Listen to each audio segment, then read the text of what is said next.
All right, folks, this is Marc Lee. I am starting a new show here on IBM TV, and I'm very much looking forward to our conversations here. I'm actually hoping that we're going to have a couple of guests come by that are friends of mine, and I've already sent information to Ankit and the crew, so I'm hoping that they will be joining us very shortly, but we'll find out if that goes on as planned.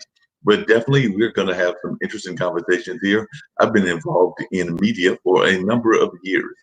I've actually worked in a lot of different fields. I have been a newspaper reporter. I did that in everything from high school, and I'm in my late 50s now, all the way up until like more recent years and things of that nature. So I've definitely got some print media experience. I've also worked in radio for a number of years.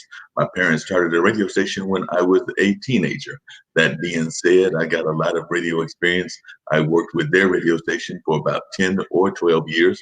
I also worked, and that was from like about 1976, thereabouts, to about 1986 or 87. This station was on for about 11 or 12 years. So had that experience. And then I also worked on a station in Marquette, that's Marquette University in Milwaukee, Wisconsin. So I did radio there. And I've also was one of the people involved with the founding of WNCU, a station here in Durham, North Carolina. And for a number of years, I've been involved at WCOM. So as you can see, a lot of experience in the radio field. So that is a great thing that I am definitely going to bring to this whole conversation. I've also done occasional TV appearances. My mom was on the Black Issues Forum as a host, and I've made a couple of appearances on that show, not with her, but with other people that were doing that show.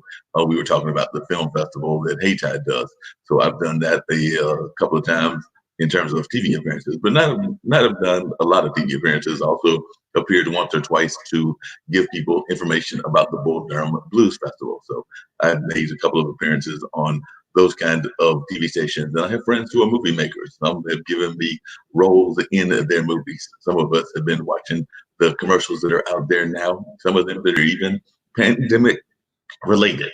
And we know there's the new What's Up commercial. It goes, What's up? And that commercial led to a young lady friend of mine doing kind of a takeoff of that. And that was done when those original What's Up commercials were done. So I did that for a number of, I worked with her as well as other filmmakers. We actually shot that film in the Durham area, downtown Durham. We were using my apartment. I was playing a nosy neighbor. And we were also using the apartment of a friend of mine who lived across the street, as I recall. But I did that. Also played a extra in a commercial that my friend Dilsey Davis did that was geared toward, I believe, the Olympics, and that was done over at Duke Hospital. So definitely got to play somebody that is very important to us these days, that being the essential workers. So I got to play one in the background extra. Don't think I had a speaking part at all. But I've done a couple of other bit parts. My friend Kirk did some filming, and he had me play some bit parts in that as well. So as you can see, I've got some wide kinds of experiences in the field of activism.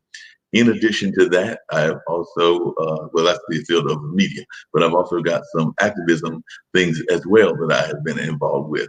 So I've been involved with everything from the Solidarity Center, which is based in Durham. Jillian Johnson, who is our mayor pro tem here in Durham, was one of the people involved with that, and she got me on that board. I was also involved with Occupy Durham and a number of other things to deal with the activism community. We can even go back to my childhood with that as well, since I was involved with the Malcolm X University that was founded in the late 60s here in the Durham area, or Malcolm X School, it might have been called. But definitely was involved with that as a lad. I think I was maybe about 7 or 8 at that time. And I've always considered myself very much of an activist. There are some books that I'm still fans of to this day that are about activism. So like I'm a fan of Russell Means' book and his autobiography. Definitely a fan of Malcolm X and his autobiography. Of course, Martin Luther King. There's a book called Ecotage. Many people do not know this, but the environmental justice movement was kind of started in the Durham, North Carolina area. So I was definitely involved with that, and was definitely trying to find out more and more about how that was going to go. So that was a very exciting time for me. So I was looking forward to telling y'all more about that during the course of our show. So hope that many of you will find out these things and find out some of these to be of interest to you. I'm hoping we're going to talk about some of these books that have influenced me in times, because like I said, we've got a number of books that definitely influenced what I thought about different things. One of my favorites, and I think I might have just mentioned it, economic, environmental books was Ecotage. Ecotage is a very interesting book about the fox, who was an environmental, some people would call him an environmental terrorist. I consider him more like an environmental freedom fighter, but he would go into areas that were doing some heavy polluting and would basically get back at corporate America. He might, like if they were polluting and killing fish, he might go get the fish that had been killed, find those fish, the dead fish that had been killed by pollution, sneak into the CEO's headquarters and dump the fish right there on their desk. So that's just one of his tactics that I remember from that particular book. And there was a number of other ones he has since passed on, but definitely was somebody that had some very interesting kind of views and ways of handling things. So I thought that was very interesting when I read that book at a much younger age. And of course, you can't go wrong when you're studying such folks as the Black Panthers and Martin Luther King. And you notice that I'm talking about people from a diversity of viewpoints, because I've also studied some of the leaders of like the Latinx movement, the current Latinx movement, but also some of their more established Latin leaders. So definitely that's some of the things that have been going on in my world. I'm hoping that others might come in and tell us some of the things that they are engaged in as well. But that's kind of what we've got going on. I'm looking in there and don't see my guests appearing yet, but I do hope that they will be appearing soon. Maybe Kim is in conversation with them, because I did talk to Tim. And Tim did say that he would be coming in to talk to us about the program that he's got me in, which is basically teaching us about how to do this kind of thing that we're doing right now, the being live and being right here on camera. So that's some of the things that I have been engaged in. I know many of us are thinking about things that are going on in the world. As you can tell, I'm sitting here in my apartment, definitely checking out what's going on. I've got my podcast that'll be airing later on this evening, and Dean may be joining us as well. Dean is my co-host on that show. But Dean, I'm hoping will be joining us in the not too distant future, so we can talk about some of the things that we've got going on. But we've got a very interesting conversation on this evening. We've got two folks that are involved in the field of helping folks that are involved in the prison system and things of that nature. So we've got two folks that are involved in that will be joining the show. One is running a program called the Jubilee House, and so they will be on. And then I've got Marion on, and he's got some things going on in that field as well. And then we'll be joined by Julie Weeks, who is taking the class with me, and she's that's the Tim Song class. So she's taking that class, and we'll talk about the program that she's working on and how she's learning from the class. And then I've got some musicians that were involved in the old days of music. They were kind of involved, I believe, in like the roadie field and kind of the behind the scenes people. But they were involved over there in the Fillmore East area of San Francisco. So they were involved in a number of those conversations. So it'll be very interesting to see what they've got to say. And there may be one or two other guests that are coming. Oh, there is another guest I just remembered, because Miss Clemente, who is a Latinx activist, she will be joining us on this evening as well. She's ran for the Green Party as a vice presidential candidate, if I remember correctly.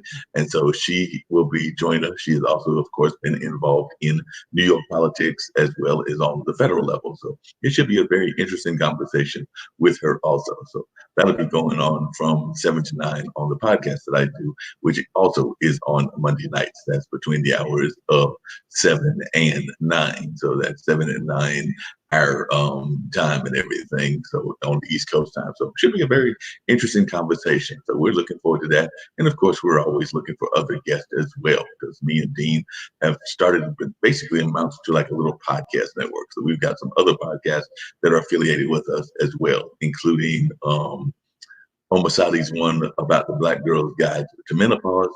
And also we've got one that is Jess Everhart And kind of what she does is deals with a lot with justice and things of that nature. So definitely seeing how that will go and seeing how that will go along with that. I see that one of the members of our family, Jim, has jumped in and said how proud he is of the show and how we're being involved in things of that nature. Who knows? Maybe I'll see if Jim wants to jump in on the conversation if he's available. But Kim will have to make that introduction and see if he wants to jump in on our conversation and what we're doing here on this show. So definitely looking forward to hearing more about what folks have got to say. If you're watching this show on Facebook and you're interested in learning more about what we're doing, definitely reach out to me. Let me know what you're thinking of the show. If you've got any questions involving what we're doing, we're planning to do, like I said, definitely experience in radio, definitely have done a lot of conversations in radio. So I love doing interviews. So I'm definitely looking forward to having some interview conversations. So definitely that's some of the things that will be going on. Matter of fact, I know that Kim has done this a couple of times. So I think I might reach back and see what kind of books we've got here that we might decide to pull off and talk about. So let's see what books we've got here that might be of interest to others. Well, we've got, of course, John Grisham. I've got the John Grisham book here.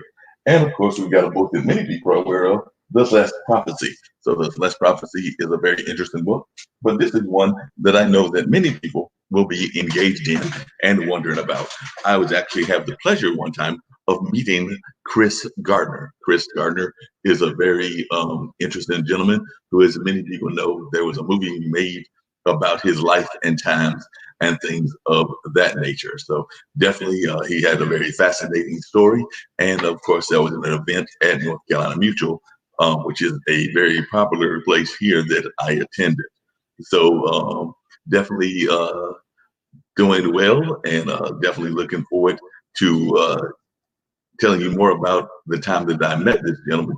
But there was a movie that was made about his life, and he definitely came up from like the bootstraps. He had gone through some very difficult periods. I mean, some very hard periods and everything. So this is definitely a great book. If you're not familiar with it, check it out. The Pursuit of Happiness by Chris Gardner. That's The Pursuit of Happiness by Chris Gardner. If you're not familiar with it, I would definitely recommend that you learn more about that particular book. So it's a great book that you might be interested in learning more about. So that's one of the books that I think folks will find of interest.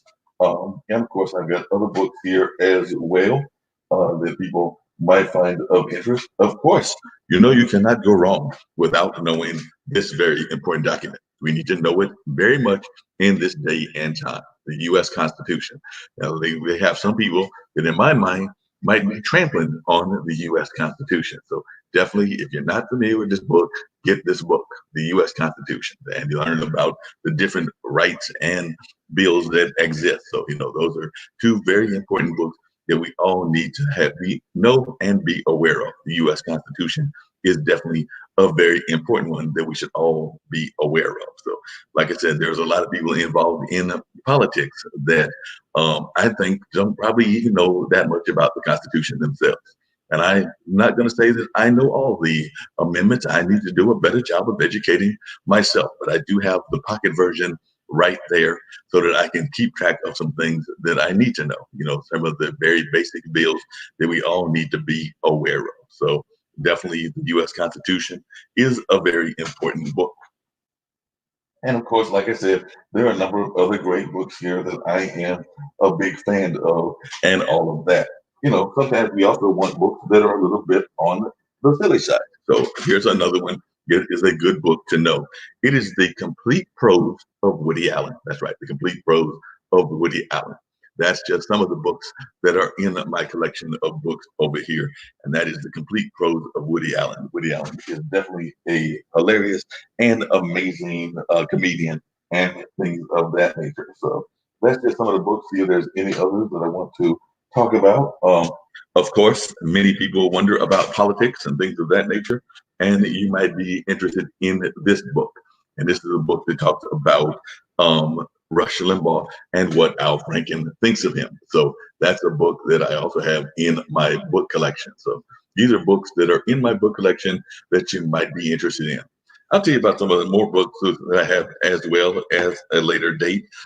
But those are some of the books that are in my collection and some of the books that I think folks may be interested in learning more about.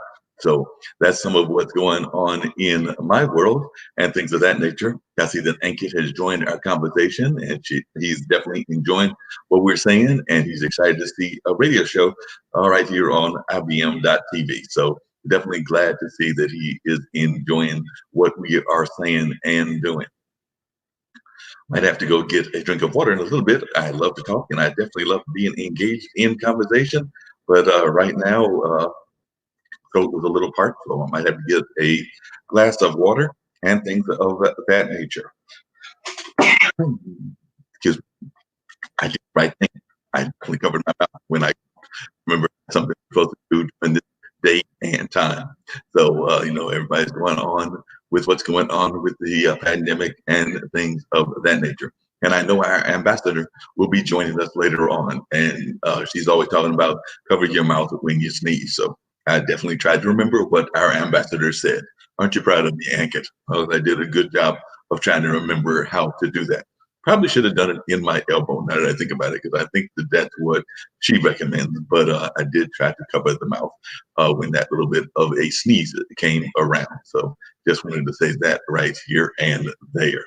And of course, since this is a radio show, I might even also be engaging in some musical conversations and talking about some of the music that is very dear to me as well, as I am a big fan of blues music, and I do have some blues music that is nearby.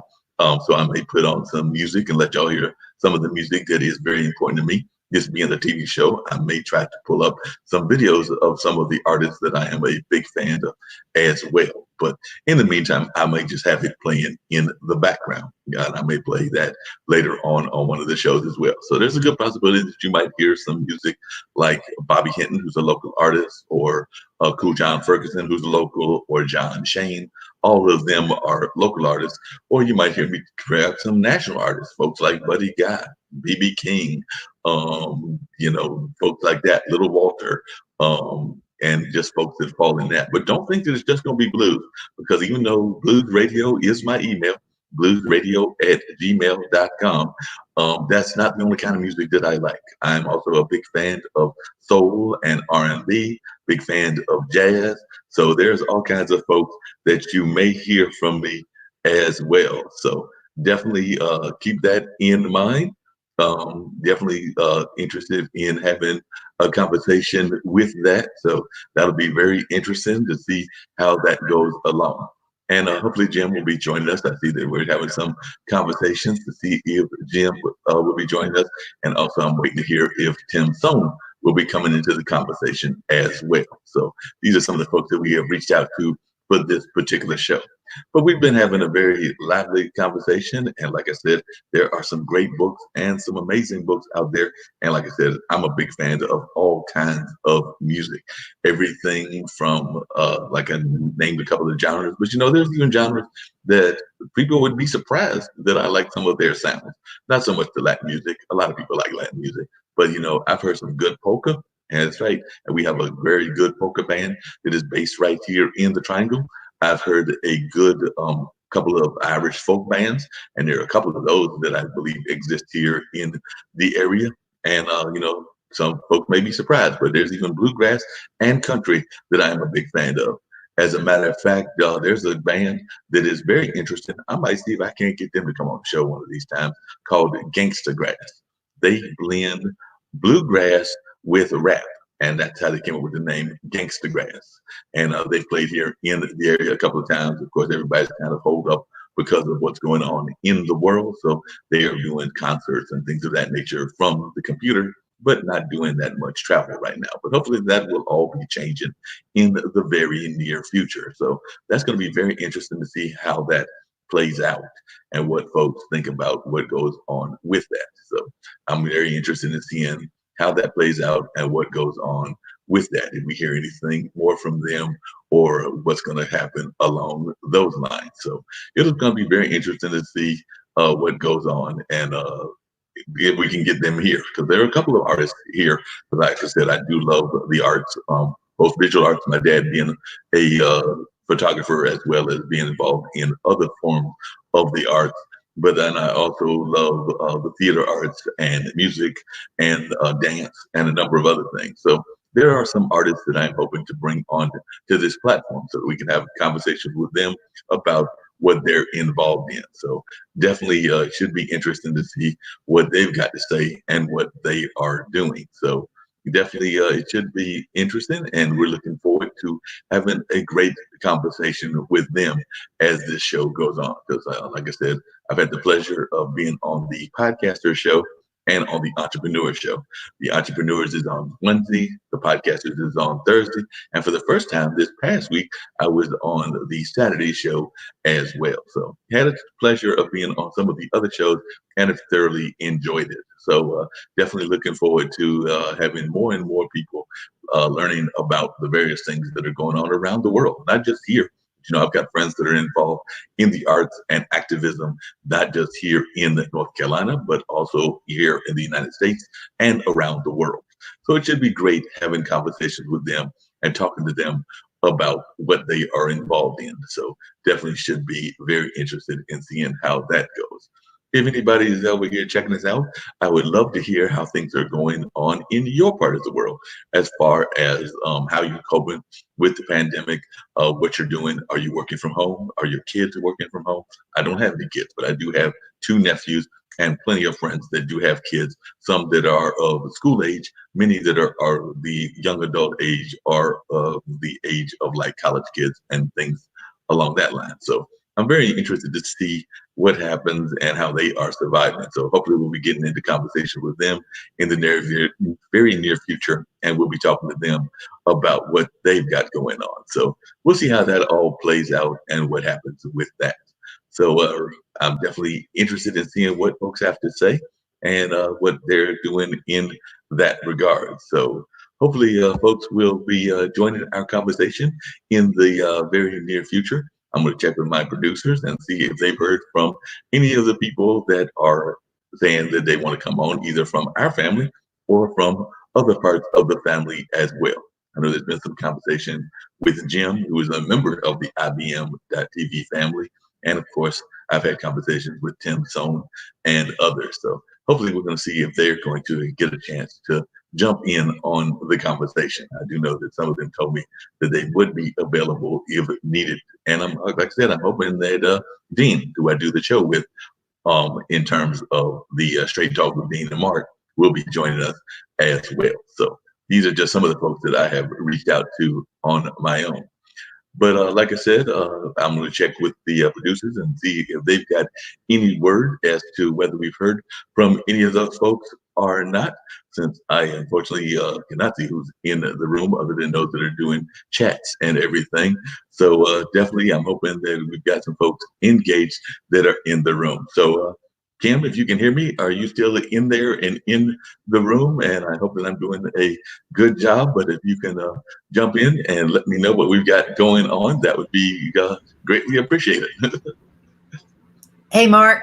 Hey. So I dove off on you like that, but I work all day with no food. So and we had usually sometimes I'll get a few minute break and I can get something to snack on. But I had to run and get something to eat. So a lot of people don't know IBM TV, we're growing. And thanks to Mark, we're doing some new shows. And so we experienced some growing pains, just like any startup or any business. Those growing pains are great, and you're welcoming them. And we did promise Mark that we would be here to help him, support him, get him going. So I'm sorry, I heard you talking, but I'm eating my favorite quick thing that's not really good for you, but it's peanut butter. And so, you can't talk with No, you cannot talk with peanut butter in your mouth. You cannot talk with peanut butter in your mouth. And I know everybody goes, why do you do that? Well, it's just the quickest thing for me to get. It's packed full of protein, and it's healthy in many ways for you. Probably not the way I eat it, but I don't eat it with jelly or anything, just plain peanut butter. But so yeah, I had to quickly get some protein in me so I don't pass out on you while I help you run your show. I sent Jim a link. So people, this is kind of how we're going to do the radio show, just to give people incentive to call in or text in. All you have to do is send a shout out that you'd like to be on the show. You got to promise to be good, no profanity, no porn, no heavy politics. We are not, Right. we're not about the controversial politic issues, though that can come up occasionally. I'll let Mark control. Please be aware that if you do come on the show, I'll give you some little rules here. And you are engaging in bad talk because we're about smart TV, Yes. edutaining, as we say it, educational and entertaining. But if you do engage in that, Mark's got this quick little fun button that he can kick you out. All right. Yes. So Nick loves to use it just to pick on people. He Yeah. goes, watch this. I could do this if I don't like you, click, or, if I want to be. So Mark will have, or one of the producers or directors who will be working with Mark will have the ability to kick you off. That doesn't mean we don't like you. It just means you were not abiding by our rules. And again, that's Right. no profanity, no porn, no rude talk. Okay, people, we're about promoting and bringing out the positive of power thinking. And Mark, thank you for sharing your books with me Oh because yeah. I love books, right? I Yeah. am a big fan of and that's just one bookshelf. So I've got another bookshelf over here and one out. I got a dual bookshelf. This sounds weird, but out in the garage because it's somewhat environmentally controlled out there. And I got a double bookshelf that goes about 20 foot high in the garage. I can't throw away a book. It's really bad. Oh, Kim, I can definitely relate to you. I cannot throw away a book. This is my most immediate bookshelf because I'm really bad in terms of like house places that you wind up storing the books. So was keeping some of my books in the kitchen cabinet in my apartment, and I was thinking to myself that makes no sense to have books where dishes need to be. So I was at a discount store and bought a bookshelf to try to make the apartment have things that it needs to be. So like, if the cabinet is intended because it's above the oven and the sink for dishes and kitchenware, I figured that's what it needed to do. So I put those books or moved those books away from there onto the newer bookshelf. But I have there's a bookshelf in my living room, actually, and like a coffee table. So there's actually two bookshelves in my living room and a bookshelf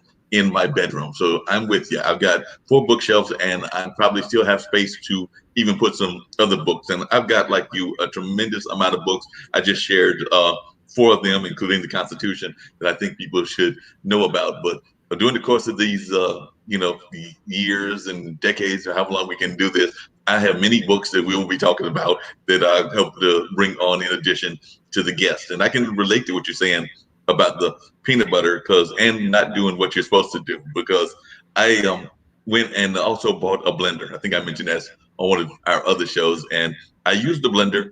First time, I don't think I used it right because the drink didn't come out quite the way I wanted. I was quite pleased with the second attempt, and I went and got some ice cream. Bad me. And I went and got some bananas and some strawberries, and I made like a smoothie that was very good and very refreshing. Probably not very nutritional because that sounds like a lot of sugar, but it was still very good, and I definitely enjoyed it. And then a friend of mine came by, and they were going out to get a like a shake, so they were going to have to get a smoothie of their own, and then they were going to stop by a popular gas station that many people know that is also the title of a bed item. I'll just leave you that clue. And then when they stopped by there, they got a pizza. And notice I said I had already had dinner and already done everything that I was supposed to do, but I still, because we were eating food, was tempted to get some other food, and I got a cheeseburger with fried topping. So even though I had already eaten and probably didn't need any additional food, we've talked about this before, that we need to work on the dietary and losing some weight, but I probably didn't need the extra food, but they were getting food, so I was tempted to get it as well. So yeah, I know how that can be sometimes. So sometimes I don't eat right. Sometimes I forget to eat. Oh That's no. worse. So no, I get you. Um, Here's what's important. It's important to just find that balance. That milkshake sounds awesome. And what I It used was. to do, I'm a big fan of just fresh cream. You blend it up, it gets real thick and fluffy. and then you throw your other stuff in there, and that tastes just as good as ice cream. I love ice cream, but a lot of ice cream has a lot of that bad stuff in it. So I Right. usually stick to Breyers, right? Because Breyers is just going to have the cream, and or you can look for other brands, but just the cream, the sugar, but none of the other aspargum and all the additives. So, but every Sunday right now, we're doing something to help you work it off. That helps you burn the ketosis and help you learn to burn all the fat out of your body, which is hot yoga. Right. And I did my first hot yoga ever in my life. Because I work out in different ways, and I have physical therapy every day. But I did my first hot yoga yesterday, and I'm proud that I kept up with Dr. Yu, who is to me very physically fit. But he even had a challenge. I mean, this is he said his first time in years, and he decided to do it because we're out to lose the COVID-19. You know how you put on the freshman 10? Well, this is the Yes. COVID-19. We feel like we put on about 19. I feel like I put on 19 pounds during COVID.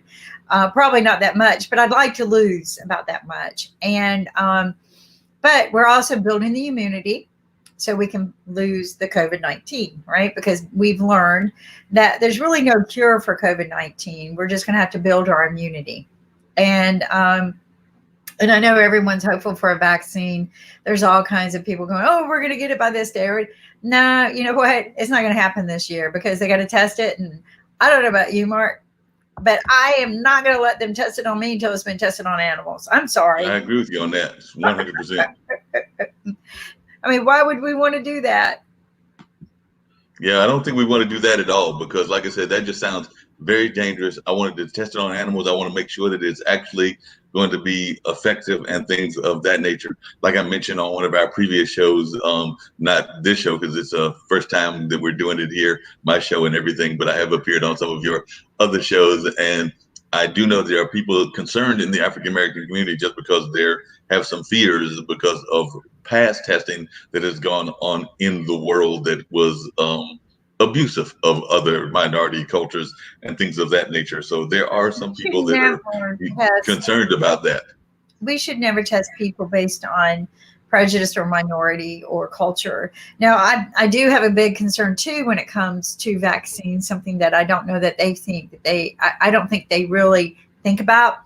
But I think different vaccines for different cultures and different DNA types, right? I think it's Right. very important to consider because I don't think just every vaccine is one global fix. I think that our DNAs are different. I Yeah. think that we have different cultures of foods we eat that might countercross the what a vaccine can or would do in our body. Everybody might think I'm crazy, but I'm allergic to a lot of the stuff that's out there. Uh, Wow. I've had the National Heart Association president in one time because I was totally allergic to a statin. Every time they put a statin in my body, my throat swelled up. So when you Oh, read that disclaimer that says may cause throat swelling, that unfortunately is me. wow. Um, but I'm allergic to a lot of things. I can taste. I'm allergic to non-fat. I am allergic. Can you believe that? How lucky am I? I cannot eat non-fat foods. Wow. Think about that. How about you? Would you? I mean, what a blessing! I don't have to eat any of that processed non-fat crap. I Um, can't think of anything that I'm allergic to, and I'm trying to think if there's anything that I've had allergies to in the past, and nothing's coming to my mind. I do know that family-wise, I've got a couple of eczema things that might pop up every once in a while, and definitely there are family members that have had it happen, and so some of that is environmentally based, I'm sure. But I can't think of a food that I have ever been allergic to. I'm sure there might be something, but if it is, it hasn't caused any problems. Now, there's some foods that don't like me in the sense that they put on too much weight or they might do other things. Like I'm not lactose intolerant, so milk's good by me and things of that nature. I'm trying to think if there's anything that I'm actually not that good with, and I can't think of anything off the top of my head because I'm probably one of those people that, there's that old saying about you're good for all foods. If you see a food, that you like the food or something like that. And that's kind of like because there's many foods that I definitely enjoy and probably enjoy more than they enjoy me. But and I'm trying to think of this. I used to have to be the biggest fan of zucchini, and I don't know. I haven't tried it recently, so I don't know how I feel about it now. Of course, there's some soul foods that, because I know what they are, I'm not exactly going to rush to get them. So I know we're in the South, me, it's both you and me. But when we talk about chitlins, folks don't know what we're talking about. But and I know some folks that love that dish, but when I learned what it was, not really trying to have that. So not for And me. that's something too, right? Where it comes from, what it is.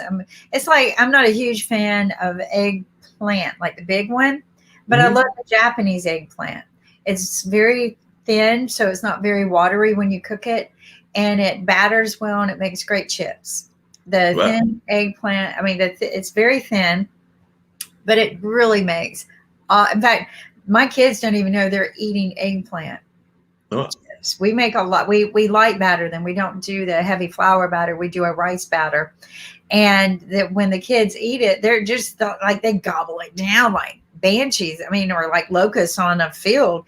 I mean, it's amazing. I mean, the plate's gone, and we got to fry up some more, and they have no idea. In fact, when we told them it was eggplant chips, they're like almost wanted to go, ooh, gross, but they they were didn't. like, not that. Yeah, but they didn't. I'm like you though. I love almost all except peas. I'm not. I don't like peas. I'm allergic to those. I'll throw them up. But I'm allergic to non-fat. You know what happens to me when I eat non-fat? What happens? So I turn into the thing. Have you ever seen the thing of the what The is it? old TV show? Yeah, you The remember the old big movie? bulky blotches and Yes. yeah, that's what happens to me. Oh no. I kid you not. It does. I turn into this big blotch, but it looks like big square blotches, and I swell up and look horrifying, scary, like a monster. And it happened to me on the way home from Florida one time. We went down to my son and I went down there to stay with some friends and could do Disney and stuff like that. And he was driving back because I wasn't feeling well, and my nephew was in the back seat, and all of a sudden, I was just like, I can't breathe well. Something's not right. And I was looking, I had these big blotches. And my nephew's going, oh my God, it's so cool. She's turning into the thing. He's like poking. Pokey, you This try is to so cool. trying to My, cure you. no, he thought it was just cool. Like, oh my God, she's turning into the thing. And so, bless my son, 16, maybe 17, driving down the highway from Florida to North Carolina. He calls my sister, who works in the emergency room, and she says, pull into it because I couldn't find my EpiPen. And she said, pull into a gas station real quick and get Tums, a thing of Tums, Mhm. a thing of Loratadine, which is Claritin, Right. and a Benadryl. And make her eat the Tums first and then give her these other two things.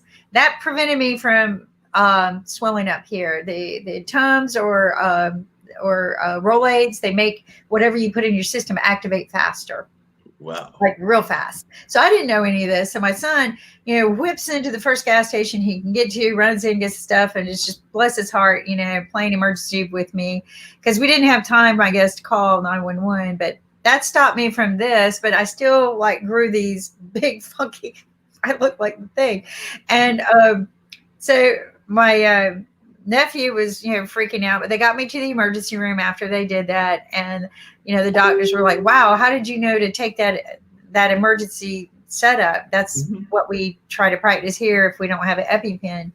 But out of that, I learned I can no longer eat non I could no longer eat anything that said non-fat on it. And I discovered that non-fat foods have never tasted good to me anyway. I could taste something different in them.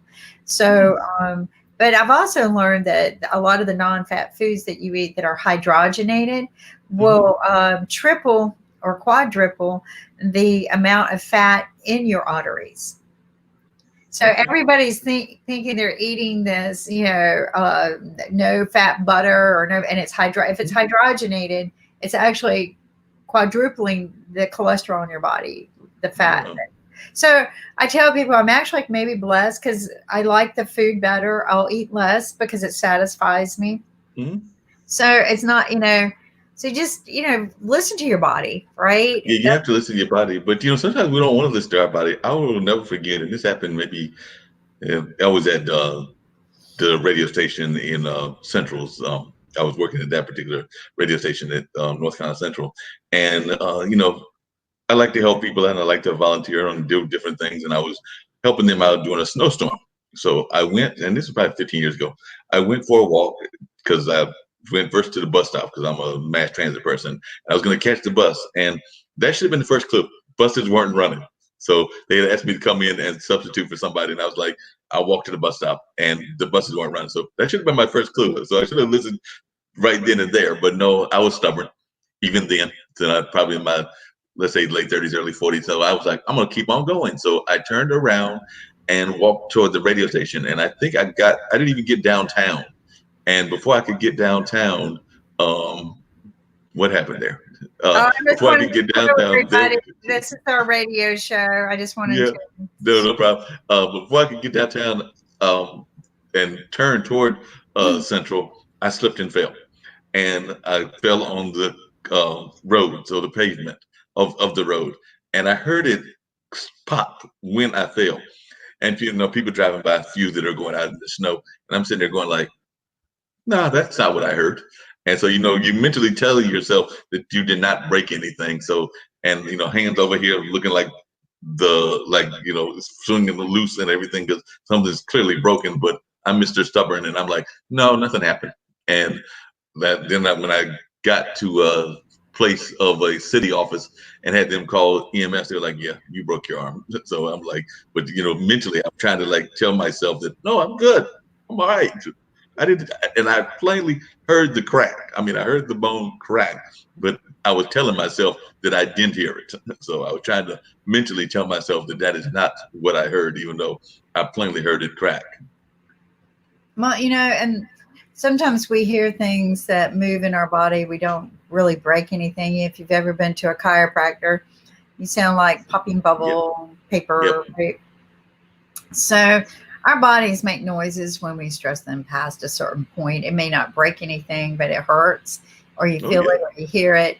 I've definitely heard things move in my body, and I've broken my arm before, and I could hear it. I could hear it crack, and and I think mentally, I told myself, "Oh my gosh, I broke my arm." So, yeah, But we got to start thinking healthier. The conversation. This is how we've come together is through COVID-19. Mm-hmm. And again, the key is to not let your body get out of shape just because you're shelter in place or stay at home doesn't mean you can't exercise. And this is some of the things we're trying to emphasize is we have a tendency of getting into our homes and think, oh, we got to stay here. We're prisoners. Get outside. Even if you live in an apartment building of some kind, get out that door. Get under the sun for 15 minutes at least. Yeah, if it's only for 15, 20 minutes, I definitely believe that you have to do that. Get some sunshine, just get some fresh air. You need to do that on a regular basis. Actually, a person that was connected to the Durham area was involved in county government or chamber of commerce. That's not county government, but they had actually written a letter. And I'm curious what you think about this thing, but they had written a letter in their blog. Big shout out to Casey Steinbrenner, I think is her name.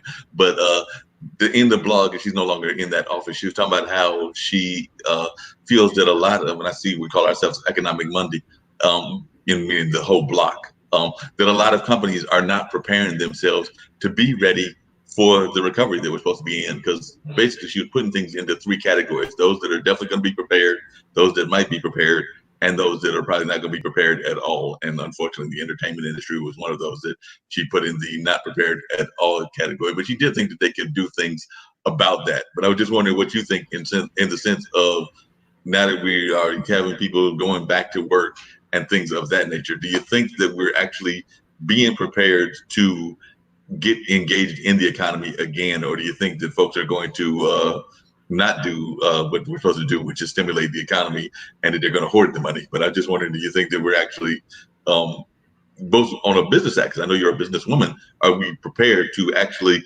get our businesses re-engaged, or are you of the same fear that person I was talking about is, which is that some of these businesses will fall by the wayside, and some of them may need to fall by the wayside. Some of them have probably already fallen by the wayside. I think the ones that suffered the most during this economic downturn should not have, and that is our, local community businesses, right? Right. That not the big corporate businesses, but the local community businesses. And what people, especially our government, supposedly leaders, tend to forget is they are the blood veins of our society. They are what makes everything function properly in our United States as a whole, or in the world as a whole. Everyone thinks it's the big corporate companies, and it is not. Okay, think about it. So one of the things I hope happens out of this is that we get back to more from the farm to the table kind of community, where we start growing our own food in our own community. Maybe we put into some places more gardening that is, where we can garden year round and provide our foods, because I think that was a big problem during all of this crisis was how do you provide food that is imported in from all over the world? You can. So what do you do? Okay, you can either sit and cry and go, boo-hoo, I can't get that particular piece of fruit or vegetable, or you can learn how to grow it in a means that is environmentally controlled so that you can have it year round. And yes, you can do that. And you do it for the community. All right. So this is where you don't need the big fields. I'm not putting agriculture down, but I will tell the world right now today, Economic Monday, I meant to bring it up in our economic talks today, but I took half the day off, is that the Small Business Association is no longer giving money, stimulus money to small businesses. It's only giving money to agriculture right now. So that's the only industry that's getting money. But hey, why not start a community agriculture business? Yeah. And get some of that money back into the community. And so what you're going to do is you're going to build a community garden that can sustain, all 4 seasons, right? Mm-hmm. And so you need the materials to do that. And usually that's what a big tent of some kind, right? And the right lighting, and what else? Water. So you can do a hydropod, very simple, very easy hydropod system. You don't even need good soil. You just need good fish. And there are a lot of hydropods. I don't know if you've been out to visit them, but there are a lot in North Carolina. There are, they're growing big. And one guy, he was trying to do something similar in one of the buildings downtown. I don't know, but why not, right? Why not use an old building? But the thing is to grow like your lettuce was one of the first hydropod things, right? All your leafy greens, lettuce, spinach, and stuff like that, because it's easy to grow in a hydropod system because of the way the roots grow. And what you do is you have a big fish tank somewhere. If you do some research on this, you have a big fish tank, and that fish is what feeds the food, nutrients that the plants need. Mm-hmm. Now you don't have any real gardening going on at this point, just planting and harvesting, right? Way cool. But why not do this in each community? And the community provides its own food. That would be wonderful. I think that's a great idea. Cut out the grocery market, because the grocery market carries many other items that we need, right? Not everybody can farm their own animals, but a lot of people in the community can do chickens. And they're not my favorite. It's probably the only animal I fear besides an alligator, but they're mean. Wait a minute, you fear chickens? Oh yeah, they're mean. Have you ever been into a coop and they attack you? I was a kid. I've lived in the rural North Carolina, so I know chickens, and I know that they're not the nicest critters in terms of that. But a lot of critters that are. They told me a lesson very young. Somebody else can do the coop thing. I didn't like. I thought, oh, this is great. I'm gonna go collect eggs. I was so excited, right? And they just attacked me, and I'm like, that's it. Fun. You'll never see me in a chicken coop again. I appreciate the eggs, but no, gardening, you do the big, if you do the right kind of fish, it might be fish that you can eat, right?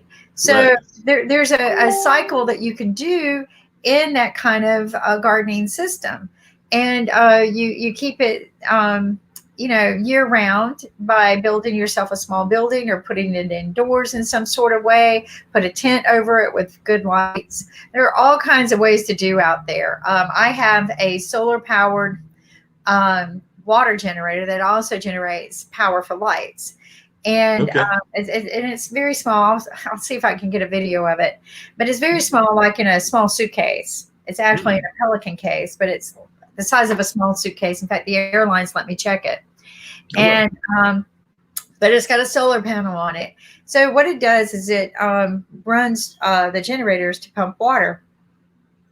So you can use that to run your water and cycle your water, because you don't want water to sit stagnant, because it will Right. develop algae and bugs and nappy.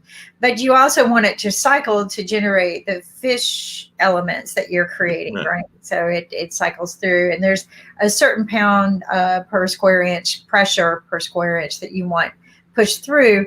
But no, I mean, think about how if we just gathered stimulus money for that, Yep. for each Yeah. community.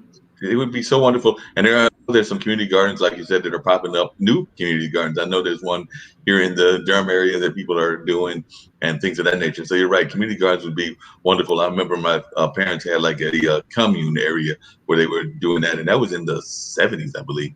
But definitely, I think that those community gardens would be wonderful if we could get those things going, and it would just be truly amazing. I just happened to glance at my news feeds that come across and everything, and we're talking about how things are going on in the state. Folks that are listening and are following what's going on here, meaning North Carolina, where we are at the moment, but we're global, worldwide. But people are interested in what's going on in all the different parts. I just saw that Governor Cooper has said that by midweek, he's expecting that we can go to phase 2. So I think he's planning to open up the state even more. That's what he just announced, that How he's is going to the make a state decision by doing? midweek. How is the state doing?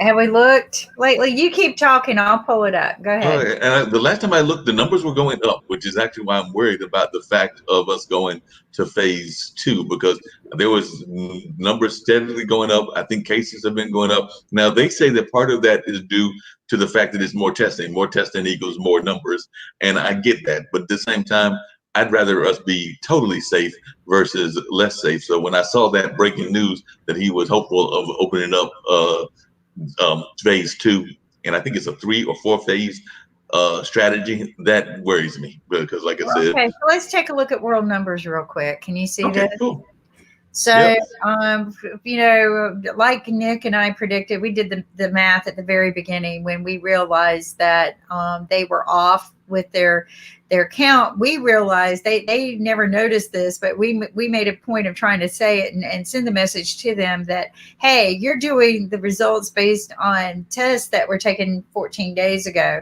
right, We've got rapid test kits now, but I think that even some of the test results, because they still have to be processed through the lab, are taking about 10 days. Through the month of March, it was taking anywhere from 14 to 20 days. But if you take a look at, we have reached over 1 million cases in wow, and so we were right at 98, 980,000, I think, at the beginning of last week. So mm-hmm. we've literally gone over 1.5 million now. We're over 1.5 million. So then if you take a look at here, I'll make it so it's just a screen for you. All right. Right, I like to look at your expressions though. So, but let's take a look. Hold on. I'm going to get rid of these banners so that we can talk a little bit better. yeah, And I just hit a banner that I can't find now. April 7th. So, excuse me, I didn't have your folder set up. So, I'm that's okay. trying to get, and Kit, can you help me find this and get rid of this? We got to get rid of a lot of these banners.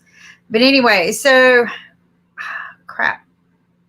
All right. It's okay. No, I'm enjoying seeing the banner go across, but Yeah, but we that's not the right banner. Hold on just a sec. But anyway, so I need to get rid of that last one. Why won't it go? And there's a problem here. Can you help me? it's going to try to solve the problem. Athletes, IBM, DJ quarantine. But anyway, bear with us a minute while Yeah. we work through this technical difficulty. Oh, we're going to get it all together. Like I said, There we go. first one, we got to get through the kinks and Yeah, everything. We we know that. always go through, everyone has its own little trial and tribulation. Exactly. I was so impressed with Alexandra. Boy, she pulled together a good visual. Your sound has gotten a whole lot better since the first day you even came to visit us. So, Yes. we each work our little part. And oh, I know why I can't get rid of that one. Is here we go. There you There go. we go. All right, got it. Yeah. See, Ann Kid has been taking over, and I forgot how we do these things. So anyway, so if you take a look at the numbers here, USA is 1.5 million. We had 10,453 new cases. But take a Wow. look at the death toll, right? 91,460. We were, what was it, last week? It was probably right around 80. So, yeah, that sounds about right. But that's a lot of deaths. If you take a look at per million, deaths per million, we're 277. Spain has exceeded us in deaths per million. But if you take a look at the fact that they haven't done a lot of testing. They're a smaller country, those Right. kind of things. But if you take a look at the status here, and then let's go visit North Carolina. Let's see if I can Yep. pull up North Carolina. Here we go. Let's go to USA. So in USA, here's our final count for today. And by the way, folks, if you want to go out to this site, it's worldometers.info. They're what provides the almost real-time statistics for global stats. But for Corona, they update it every day at noon. So sometimes you're not going to see, like Illinois, I don't see any updates. So they might not Right. have done their update today. But generally, every day at noon, they do an update. But there's California. So New York is getting really close to that 500,000 mark, which is what Nick and I predicted back in the beginning of the show, because we said, whoa, they're not looking at the right stats. We're going Right. to be, right at 500,000 before June.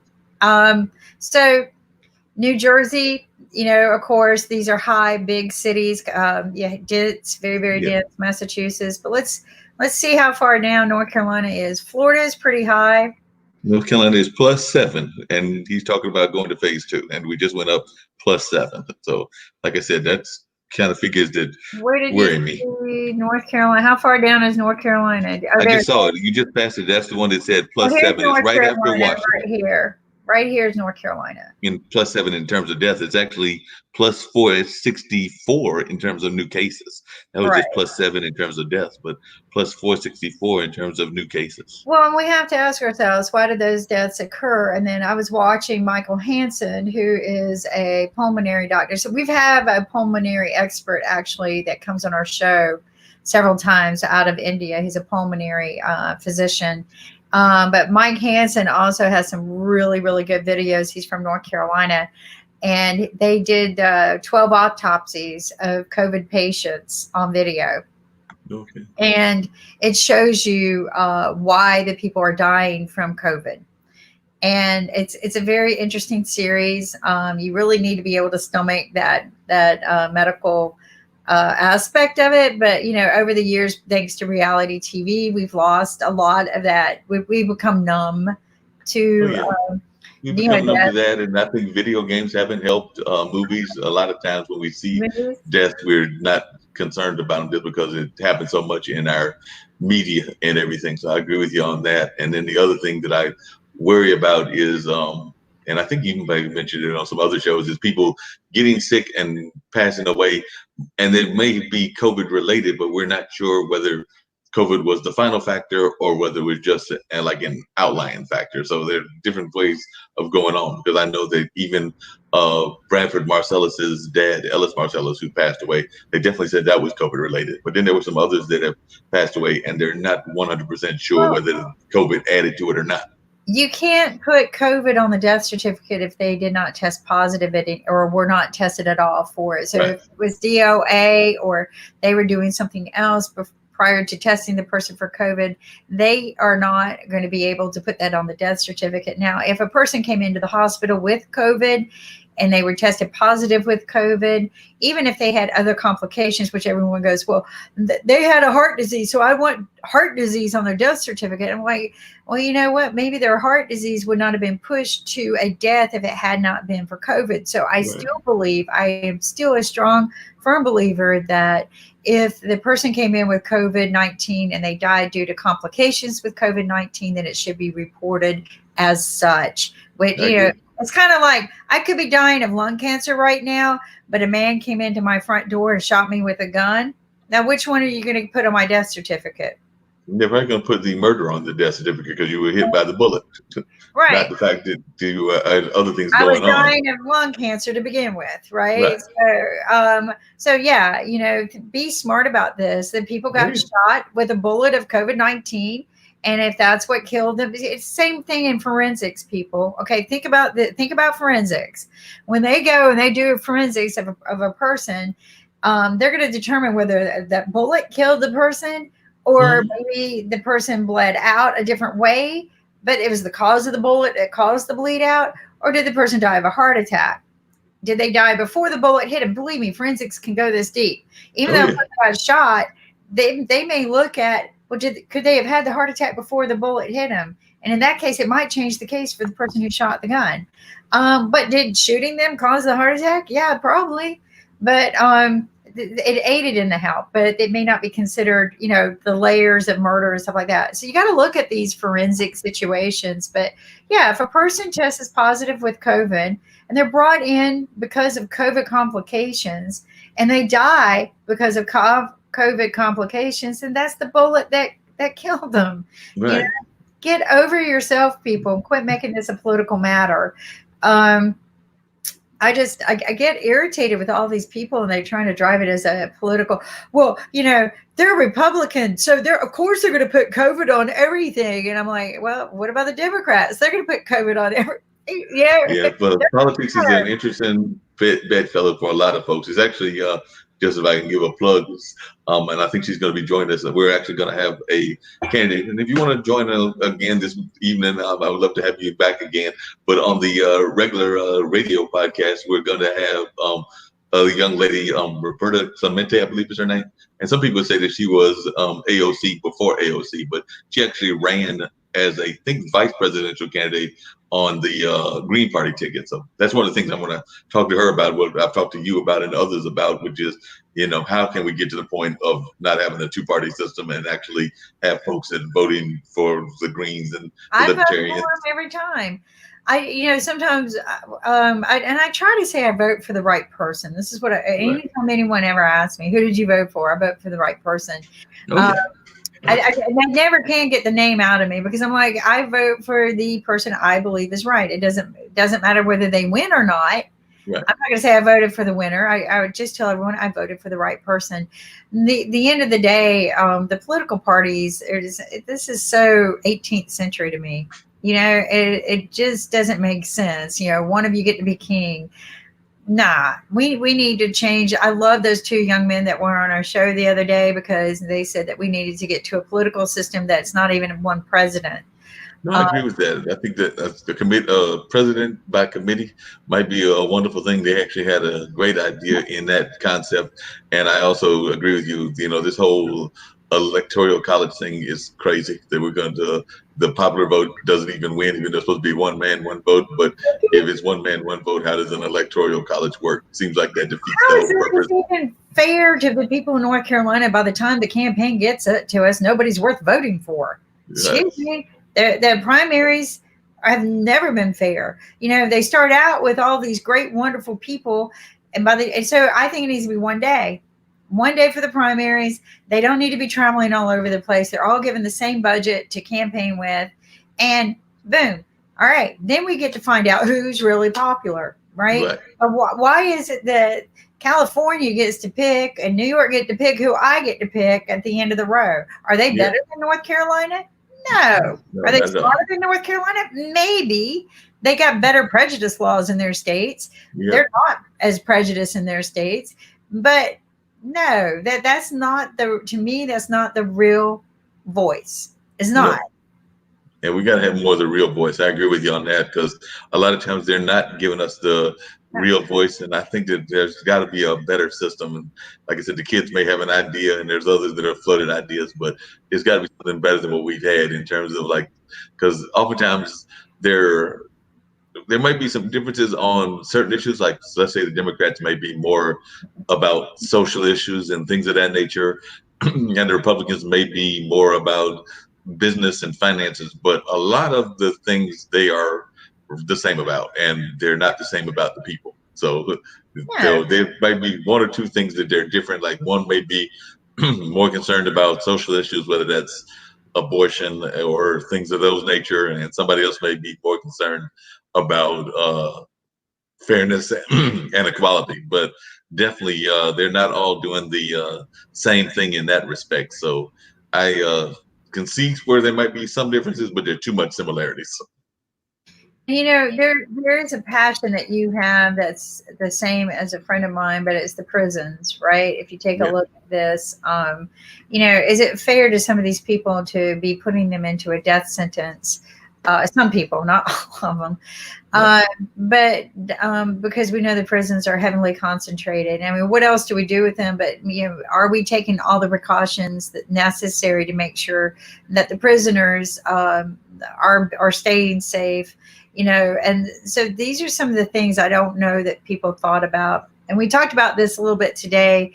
We had to do a knee jerk reaction because we weren't prepared, right? Yeah, And I speak on being prepared a lot, but and I'll give you a quick example of what's so important about being prepared and the difference. But no, we got rid of our pandemic team, so definitely it was a knee jerk reaction. What do you do?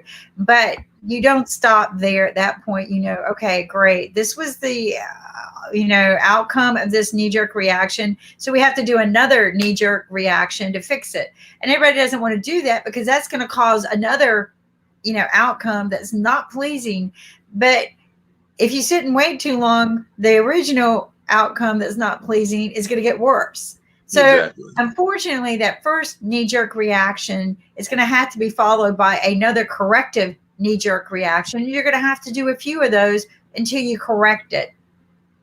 Unfortunately, and if you watch the flashbacks of the president's speeches, if you could go back to March 14th and 15th timeframe when he officially started putting us under lockdown, his speech to us was as well, I am doing this when we have 1,600 cases.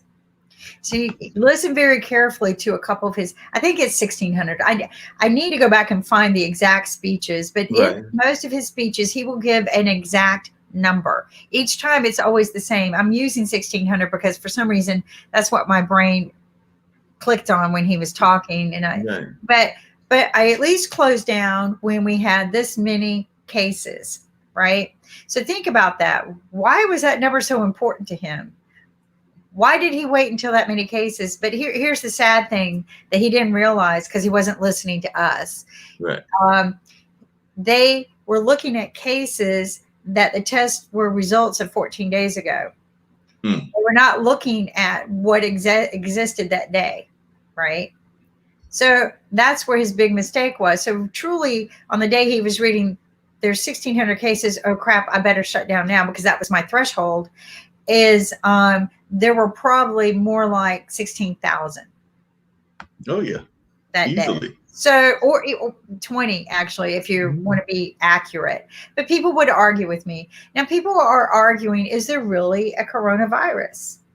Oh no, I've heard people say that because some people, and I've said this before, and I've got some dear friends that are this way. If they don't see a victim in their life, then they don't think that it exists. Meaning that they have to see one, the victim that they know had coronavirus, and two, they need to see concrete proof from the doctors or whatever. And I'm sorry, I'm not one of those people. I don't need to see that a car is going 100 miles an hour, is heading to me, and it's like 2 seconds away from me to know that if it hits me, I'm probably gone. So I don't need to. I don't need to know that in order to know that it's real. So I don't have to be physically hit in order for it to be real to me, in order for me to actually just see the direction that it's heading in, know the speed it's going, to know that I need to step off to the side. Right, exactly. And so I want you to take a look at something in the overall world population, because this is brought up very, very often.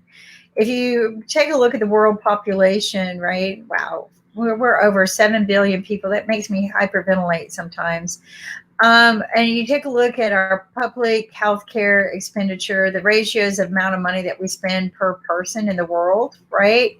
And then you go down to society and media. Nah, I'm not too interested in that. Money spent on video games. Check that out. Holy cow. Wow. But the one word that people bring up all the time is, well, more people die with the flu, Yep. right? So here you go. Diseases, communicable diseases, which I think COVID is in the communicable It disease is. factor. But if you go down, seasonal flu deaths, 184,000. Now, could some of the COVID-19 be really considered?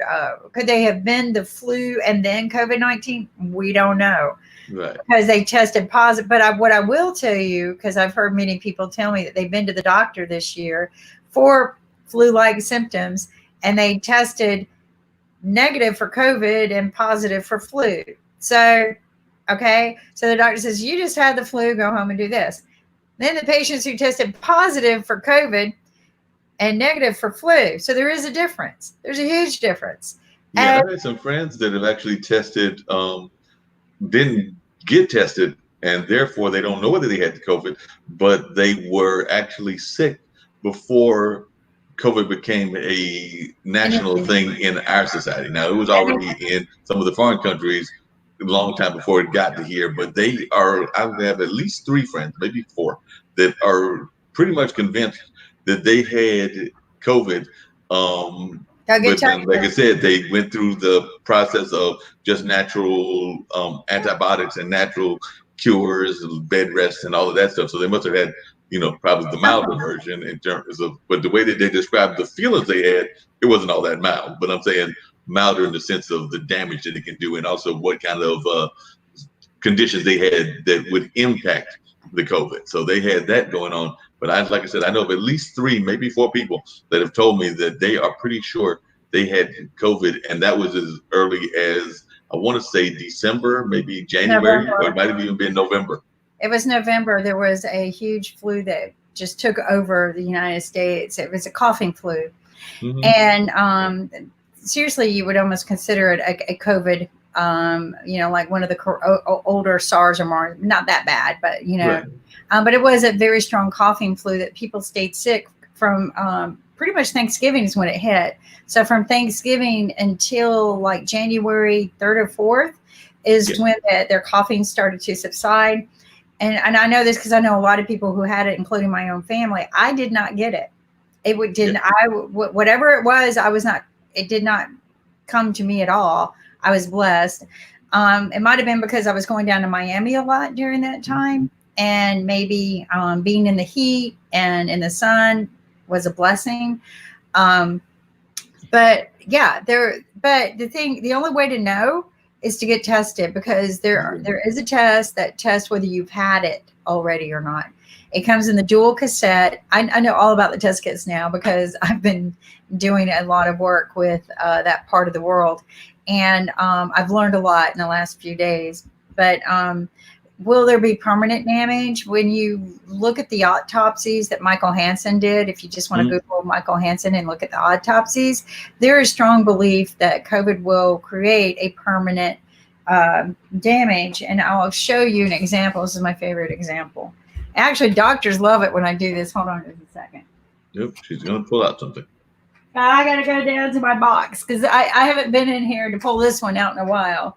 So, yeah, I have a box of, little things that I like to show people.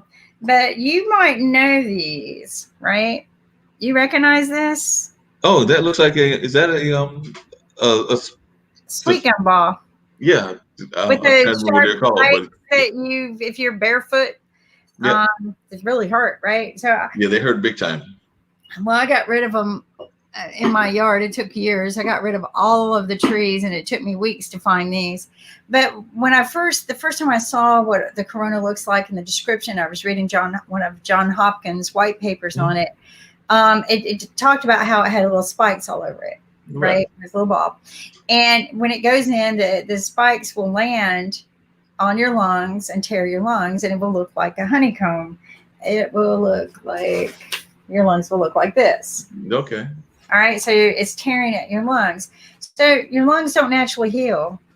No. That kind of scarring. No. So is there permanent damage? Probably. You think if your lungs got tore as tender as your lungs are? Yeah. Yeah. So that's like people when they talk about and I know it's different than what we're talking about with COVID, but even when people live near smokers or live around smokers and they have that damage around smoking, even though they themselves are not smokers, because I know that there was a popular nightclub. It's since closed in Durham, and not because of anything to do with what I'm talking about, but it's just the person retired and the club eventually folded or something along that nature. But I remember going to that club all the time, and literally I lived in an apartment at that time that was upstairs, and I would have to wash my clothes as soon as I got in the building, because this was before the cigarette laws, because a lot of places now are more have tighter rules about smoking in a tight space. But at that time they did not. And I remember just going there and literally, I was so glad that the washing machine was right by my door as soon as I opened the door, because I think I was almost peeling off stuff as soon as I walked in the door so I could throw it in the laundromat, because literally as soon as I left that particular nightclub, I'd be like, what's that? Oh, that's right. It's the cigarette smell. well, just think about COVID, right? It doesn't smell. You don't know. And Exactly. yeah, my son said that they take all their outer clothing off in the first room that they enter the house, and they leave it there. You can sanitize. From what I'm told, if you can set your clothes or stuff in the sun will get rid of the COVID if there's COVID on it. So that's a good way to sanitize. But we're time out. And I saw that. I saw we had run out of time. Yeah, Tim did not make it, but I will reach out to him and see what happened, and a couple of other folks, and I'll get with Ankit and try to make sure that we have other guests other than just me and you. But I did enjoy the conversation. I thought it was a good first show and everything. Yeah, first show. We like decided to do it at the last minute, so you don't expect a lot. And this is better for us because we can work the kinks out, make sure everything runs smoothly for when you got a lot of people showing up. Because given the guests that you're going to be having in the future, but make sure that they want to do a follow-up visit with you on radio show with Marc Lee, 2 p.m. Monday Eastern Standard Time, and I can play our ambassador for us. I'm not as good at doing this as Ankit does, but it could just remind us the sweet little things that we need to be learning to do as we move forward with reentry. Yeah, definitely.